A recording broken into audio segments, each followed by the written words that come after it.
Hi, എല്ലാവർക്കും നമസ്കാരം. നമ്മൾ പലർക്കും ഒരുപാട് ഓർമ്മകൾ തരുന്ന ഒരു പഴയ രുചിയാണ് ഇന്നത്തെ നമ്മുടെ സ്പെഷ്യൽ പുളിമിഠായിയാണ് ഇന്ന് ഉണ്ടാക്കാൻ പോണത് കേട്ടോ. ഇന്നത്തെ ജനറേഷനൊക്കെ ഇത് അറിയാൻ പാടുണ്ടോയെന്ന് എനിക്കറിയില്ല. പക്ഷെ ഒരു കാലഘട്ടത്തിൽ ഒരുപാട് ഓർമ്മകൾ സമ്മാനിച്ച ഒരു ഐറ്റമാണ് കേട്ടോ. ഒരു ഒന്നൊന്നര ഐറ്റമാണിത്. അപ്പോൾ നമുക്കിത് ഉണ്ടാക്കാം. അപ്പോൾ പുളിമിഠായി ഉണ്ടാക്കാനായിട്ട് ഞാനിവിടെ 125 ഗ്രാം വാളംപുളി അഥവാ പിഴിപുളിയാണ് എടുത്തിട്ടുള്ളത്. ഈ 125 ഗ്രാം എന്ന് കണക്ക് പറയുമ്പോൾ നിങ്ങൾക്ക് ചിലപ്പോൾ കൺഫ്യൂഷൻ ആവും, ഇതെങ്ങനെയാണ് കറക്റ്റായിട്ട് എടുക്കുക എന്നുള്ളത്. അത് വലിയ ബുദ്ധിമുട്ടൊന്നുമില്ല. നിങ്ങൾ 250 ഗ്രാമിൻ്റെ പാക്കറ്റാണ് ഇപ്പോൾ വാങ്ങിക്കണമെന്നുണ്ടെങ്കിൽ അതിൻ്റെ നേർപകുതി എടുക്കുക. അപ്പോൾ 125 ഗ്രാം ആയിക്കോളും. ഇനിയിപ്പോൾ 1/2 കിലോൻ്റെ അളവിലാണ് നിങ്ങളുടെ കയ്യിൽ പുളി ഉള്ളതെന്നുണ്ടെങ്കിൽ അതിൻ്റെ പകുതിയുടെ പകുതി എടുക്കുക.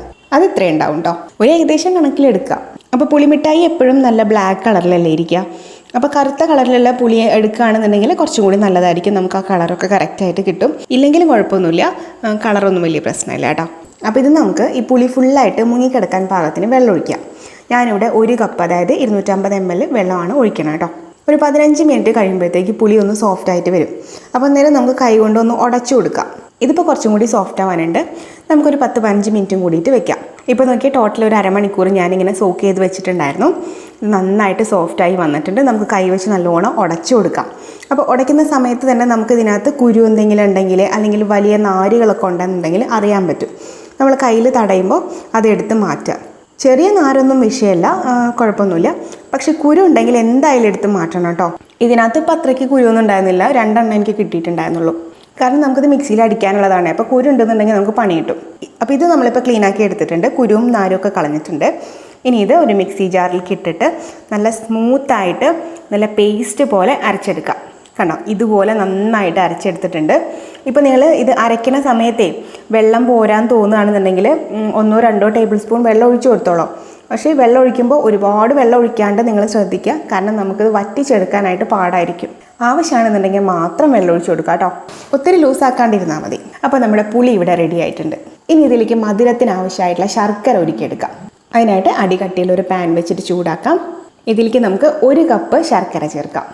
ശർക്കര ഞാൻ ചീകിയാണ് എടുത്തേക്കുന്നത്. അപ്പം അന്നേരം നമുക്ക് അളവൊക്കെ അറിയാനായിട്ട് കുറച്ചും കൂടി ഈസി ആയിരിക്കും. ഉരുകി വരാനും എളുപ്പമായിരിക്കും ചെറിയ പീസസ് ആകുമ്പോഴേ. ഇനി ഇതിലേക്ക് ഒരു 1/2 കപ്പിന് താഴെ വെള്ളം ഒഴിക്കാം. 1/2 കപ്പ് വേണ്ട, 1/2 കപ്പിന് താഴെ വെള്ളം ഒഴിക്കാം. എന്നിട്ട് നന്നായിട്ട് അങ്ങ് ഉരുക്കിയെടുക്കാം. ഇപ്പം നോക്കിയാൽ ശർക്കര നന്നായിട്ട് ഉരുകി നന്നായിട്ട് തിളച്ച് കുറുകി വന്നിട്ടുണ്ട്. തീ ഓഫ് ചെയ്ത് നമുക്കിതൊന്ന് അരിച്ചെടുക്കാം. അപ്പോൾ എന്തെങ്കിലും കല്ലോ മണ്ണോ നാരോ ഒക്കെ ഉണ്ടെന്നുണ്ടെങ്കിൽ അതങ്ങ് പോയിക്കോളും. ചൂടോടെ അരിക്കണം എന്നൊന്നുമില്ല കേട്ടോ. കുറച്ച് നേരം വെയിറ്റ് ചെയ്തിട്ട് ഒരു ചെറിയ ചൂട് ആകുമ്പോൾ അരിച്ചെടുത്താലും മതി. അപ്പോൾ ശർക്കര പാനി ഇവിടെ റെഡി ആയിട്ടുണ്ട്. ഇനി ഉണ്ടല്ലോ, ഞാൻ ഈ സെയിം പാനിൽ തന്നെയാണ് കേട്ടോ അത് റെഡിയാക്കണതും. നിങ്ങൾക്ക് വേണമെങ്കിൽ ഫ്രഷ് ആയിട്ട് വേറൊരു പാൻ എടുത്തോളോ. ഇതിലേക്ക് നമ്മൾ അരിച്ച് വെച്ചിട്ടുള്ള ശർക്കര പാനി ഒഴിക്കാം. ഒപ്പം തന്നെ നമ്മൾ അരച്ച് വെച്ചിട്ടുള്ള ആ പുളിയുടെ പേസ്റ്റ് ഉണ്ടല്ലോ അതും കൂടി ചേർക്കാം. എല്ലാം നന്നായിട്ട് അങ്ങ് മിക്സ് ചെയ്ത് കൊടുക്കാം. തീ നമുക്കൊരു ലോയിനും മീഡിയത്തിനും ഇടയ്ക്ക് വെക്കാം കേട്ടോ. നമുക്ക് കണ്ടിന്യൂസ് ആയിട്ട് അങ്ങ് ഇളക്കി കൊടുക്കാം. ഈ സമയത്ത് നിങ്ങൾ ജസ്റ്റ് ഇത്തിരി ഒന്ന് എടുത്ത് ടേസ്റ്റ് ചെയ്ത് നോക്കുക. ആവശ്യത്തിന് ഉപ്പുണ്ടോ നോക്കുക. കാരണം എന്ന് വെച്ച് കഴിഞ്ഞാൽ ചില പുളിയിൽ ഓൾറെഡി ഉപ്പ് അവർ ചേർത്തിട്ടുണ്ടാവും. അപ്പോൾ ഉപ്പുണ്ടെന്നുണ്ടെങ്കിൽ നിങ്ങൾ ചേർക്കണമെന്നില്ല, അല്ലെങ്കിൽ ആവശ്യത്തിനുള്ള ചേർത്ത് കൊടുക്കുക. ഇതിനകത്ത് ഇപ്പോൾ ഉപ്പൊന്നും ഇവർ ചേർത്തിട്ടില്ല, ഉപ്പില്ലാത്ത പുളിയാണ്. അപ്പോൾ അതുകൊണ്ട് ഞാനൊരു 1/2 ടീസ്പൂൺ ഉപ്പ് ചേർത്ത് കൊടുക്കുകയാണ് കേട്ടോ. അപ്പോൾ നിങ്ങൾ ടേസ്റ്റ് ചെയ്ത് നോക്കിയതിന് ശേഷം മാത്രം ഉപ്പിട്ടാൽ മതിയേ. നമുക്കിത് കണ്ടിന്യൂസ് ആയിട്ട് അങ്ങനെ ഇളക്കിക്കൊണ്ടിരിക്കാം. കൈവിടണ്ട, ഗ്യാപ്പ് കൊടുക്കാണ്ട് ഇളക്കിക്കൊണ്ടിരിക്കാം. നമ്മളിങ്ങനെ വരട്ടി വരും തോറും ഇതിനകത്ത് ആ വെള്ളത്തിൻ്റെ അംശമൊക്കെ അങ്ങനെ വറ്റി വരും. കുറച്ചൊന്ന് ടൈറ്റായിട്ട് വരാൻ തുടങ്ങും. അത് നമുക്കറിയാൻ പറ്റും, ഇളക്കുമ്പോൾ തന്നെ നമുക്കറിയാൻ പറ്റും. കുറച്ച് നേരം കഴിയുമ്പോൾ ചിലപ്പോൾ ഇങ്ങനെ തിളച്ച് തുടങ്ങും. അപ്പോൾ ചിലപ്പോൾ വല്ലാണ്ട് തിളച്ച് നിങ്ങൾ കയ്യിലേക്കൊക്കെ തെറിക്കുകയാണെന്നുണ്ടെങ്കിൽ, ഒരു അനുസരണയില്ലാത്ത ഭാഗത്തിന് തിളയ്ക്കുകയാണെന്നുണ്ടെങ്കിൽ നിങ്ങൾ ഇതൊന്ന് അടച്ചു വെച്ചോളൂ കേട്ടോ. കുറച്ച് നേരം അടച്ചു വയ്ക്കുകയാണെന്നുണ്ടെങ്കിൽ തീ നല്ലോണം കുറച്ച് വെച്ചോളൂ. ഇതിപ്പോൾ അങ്ങനെ വല്ലാണ്ട് തിളയ്ക്കണമെന്നില്ല, നമുക്ക് തുറന്ന് തന്നെ വെച്ചിട്ട് ഇളക്കി കൊടുക്കാം. ഇപ്പോൾ നോക്കിയാൽ ഈ ഒരു പരുവമായിട്ടുണ്ട്.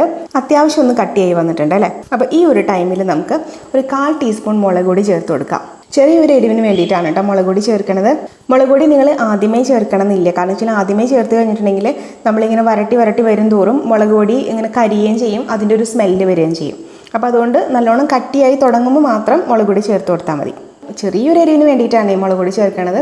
അത് വേണമെങ്കിൽ നിങ്ങൾക്ക് അളവിൽ വ്യത്യാസം വരുത്താം കേട്ടോ, നിങ്ങൾ ടേസ്റ്റ് അനുസരിച്ചിട്ട്. ഇനിയിപ്പോൾ എരിവ് വേണ്ടാന്നുണ്ടെങ്കിൽ നിങ്ങൾക്ക് അത് ഒഴിവാക്കുകയും ചെയ്യാം. ഇപ്പോൾ നോക്കിയാൽ ഇത്രയും കട്ടിയായി വന്നിട്ടുണ്ട്. ചട്ടിയിൽ നിന്ന് ഇങ്ങനെ വിട്ട് വരുന്ന ഒരു പരുവത്തിലേക്ക് ആയിട്ടുണ്ട്. ഈ ഒരു സമയത്ത് നമുക്ക് ഇതിലേക്ക് ഒരു 2 ടീസ്പൂൺ പഞ്ചസാരയും കൂടി ചേർത്ത് കൊടുക്കാം. പഞ്ചസാര ചേർക്കുമ്പോൾ ആ ടേസ്റ്റ് എല്ലാം കൂടിയിട്ട് ഒന്ന് ബാലൻസ് ആയിട്ട് വരും. ആ ശർക്കരയുടെ ആ ഒരു കുത്തണ ഒരു ടേസ്റ്റ് അങ്ങ് മാറുകയും ചെയ്യും. പഞ്ചസാര ചേർത്തിട്ട് ഒരു 2-3 മിനിറ്റ് ഒന്ന് മിക്സ് ചെയ്ത് കൊടുത്തതിന് ശേഷം നമുക്ക് തീ ഓഫ് ചെയ്യാം കേട്ടോ. ഇതിപ്പോൾ നല്ലോണം കട്ടിയായിട്ടുണ്ട്. ഇതിൻ്റെ ഒരു പരുവം എന്ന് പറയുന്നത് നമ്മളിങ്ങനെ സ്പൂണിൽ എടുത്ത് കഴിയുമ്പോൾ അപ്പോൾ അതിങ്ങനെ വെള്ളം പോലെ താഴോട്ട് വീഴാൻ പാടില്ല, നല്ല കട്ടിക്ക് തന്നെ നിൽക്കണം. എന്നാൽ വല്ലാണ്ട് അത് കട്ടിയാവാനും പാടില്ല. ഈ ഒരു പരുവത്തിൽ വരെ നമ്മൾ വരട്ടിയെടുക്കുക കേട്ടോ. ഉപ്പൊക്കെ ടേസ്റ്റ് ചെയ്ത് നോക്കി നല്ല കറക്റ്റാണ്. അതേപോലെ തന്നെ എരിവാണെങ്കിലും മധുരമാണെങ്കിലും പുളിയാണെങ്കിലും എല്ലാം പക്കാണ്. അപ്പോൾ ഇതിപ്പോൾ നല്ല കറക്റ്റ് പാകത്തിനായിട്ടുണ്ട്. നമുക്ക് തീ ഓഫ് ചെയ്യാം. ഇനി നമുക്ക് ചൂടാറാൻ വേണ്ടിയിട്ട് വെയിറ്റ് ചെയ്യാം. ഇപ്പം നല്ല ചൂടിലിരിക്കുകയാണ്. ചൂടാറി കഴിയുമ്പോൾ ഇതൊന്നും കൂടി അങ്ങ് വലിഞ്ഞ് കുറച്ചുകൂടി കട്ടിയായിട്ട് വരും. അപ്പോൾ ഇപ്പോൾ നല്ലോണം ചൂടാറിയിട്ടുണ്ട്. നമുക്കിത് പൊതിഞ്ഞെടുക്കാൻ സമയമായി. പല രീതിയിൽ നമുക്കിത് കഴിക്കാം. നമുക്കിത് കോലുമിഠായി പോലെ കഴിക്കാം, അല്ലെന്നുണ്ടെങ്കിൽ ചെറിയ ചെറിയ പാക്കറ്റുകളിലാക്കിയിട്ട് പാക്ക് ചെയ്യാം. അതല്ലെന്നുണ്ടെങ്കിൽ ഞാനിപ്പോൾ ചെയ്യുന്നത് പോലെ ഇതുപോലത്തെ ക്ലിങ് ഫിലിം ഉണ്ടല്ലോ, ചെറിയ കവറ്, അത് ഇതുപോലെ ചെറിയ സ്ക്വയറായിട്ടോ ചെറിയ റെക്റ്റാങ്കിളായിട്ടോ ഒക്കെ കട്ട് ചെയ്തിട്ട് അതിലേക്ക് കുറച്ച് വെച്ച് ചൂടാറിയതിന് ശേഷം മാത്രം ചെയ്യാൻ പാടുള്ളൂ കേട്ടോ. ചെറിയൊരു ക്വാണ്ടിറ്റിയിൽ എടുത്തിട്ട് വെച്ചാൽ മതി. എന്നിട്ട് നല്ല ടൈറ്റായിട്ട് അങ്ങ് പൊതിഞ്ഞ് 2 സൈഡും ഇതുപോലെ പിരിച്ച് പൊതിഞ്ഞെടുക്കാം. അപ്പോൾ നമ്മുടെ പുളിമിഠായി റെഡി ആയിട്ടുണ്ട്. നല്ല പുളിയും അതിനൊത്ത മധുരവും അതേപോലെ തന്നെ ഒരു കുഞ്ഞ് എരിവും ഉണ്ടാവും. നമ്മുടെ നാവിലെ ടേസ്റ്റ് ബഡ്സിനൊക്കെ ഉണർത്താൻ പറ്റിയ നല്ലൊരു അടിപൊളി ഐറ്റമാണ്.